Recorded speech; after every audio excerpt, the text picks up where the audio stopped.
That charter, that formal document, talks about the purpose, authority, responsibility of the function of internal audit, of the Chief Audit Executive and of us as internal auditing staff, establishes our position, our independence in the organisation.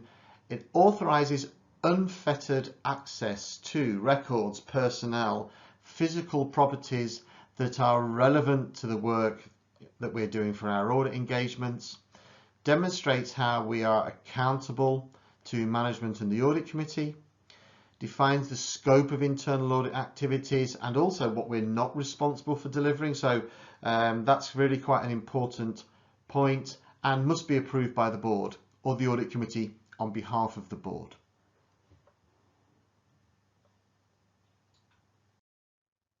The three key aspects talked about in Attribute Standard 1000, purpose, authority, responsibility.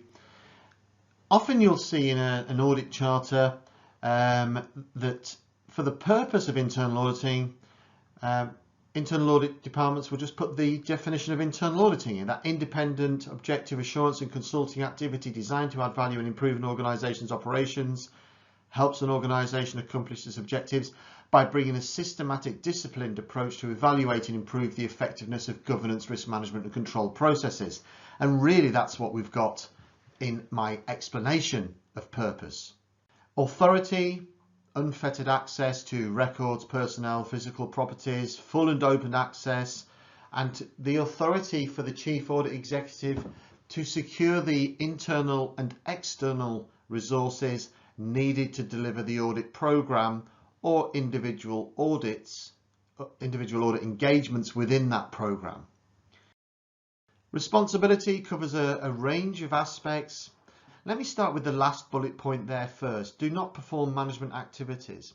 It's very important that we are very clear in terms of what we are doing and what we're not doing. We are not risk managers.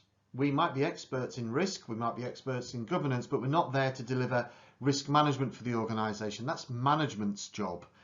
We might support it, we might provide some coaching, some facilitation of workshops around risk, but we're not there and not responsible or accountable for delivering it. But we have other responsibilities in terms of we're the ones who determine the objectives, the scope and how we deliver individual audit engagements. You'll recognise there's that little pattern of three. So what is it that internal audit are responsible for documenting? Objective, scope, methodology. So, you know, what we're going to look at, how we're going to do it, and what are we looking at it for? Staff have the responsibility to make sure that the staff have the knowledge, skills, other competencies, professional certifications required to deliver the internal audit service for that particular organisation.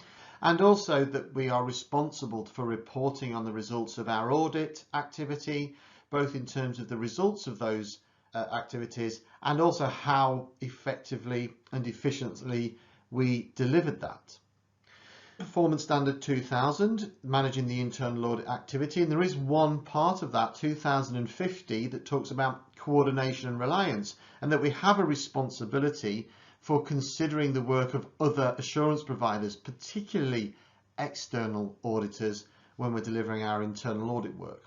Would it be beneficial to collaborate, to share information, to share plans, to share testing approaches, or to work together in particular areas for the benefit of the organisation? And if that is the case, we should certainly consider doing that.